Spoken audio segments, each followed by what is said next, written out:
So this homework started with a couple of conceptual questions about fin effectiveness and then fin efficiency.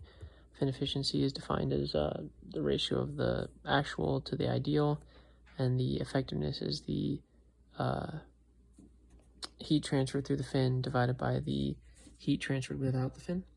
Then the second conceptual, we have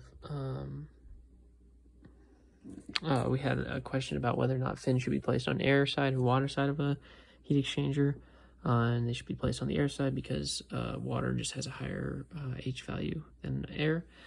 So then we moved into the problem sections. We have a flange here, which will have some heat dissipation, in which we use the graph from the fin tables here, and then we use that to define the efficiency, and then we can use that efficiency to calculate, once we've done a bunch of calculations about area, and then we can calculate the heat transferred from this fin.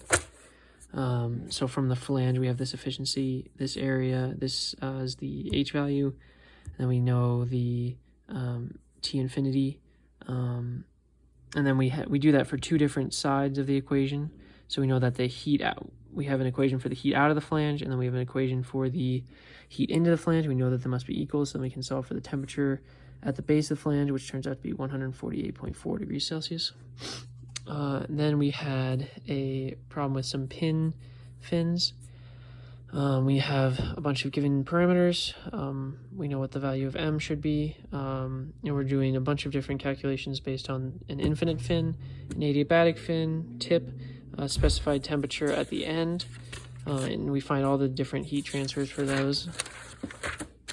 And then from including the convection from the tip using these equations. Then we have all these equations that describe T of X, and then we create an Excel diagram that has, or an Excel chart and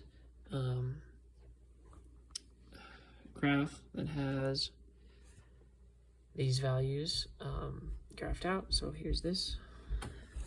And then finally we had a problem where we had a bunch of fins on the back of a circuit board diffusing heat, and we had to do some calculations based on that. The temperature without the fins included, then we included the fins, calculated its efficiency using the M and L values, found out the temperature at the base, and then from that, using a bunch of resistances, we were able to figure out the temperature on both sides of the board.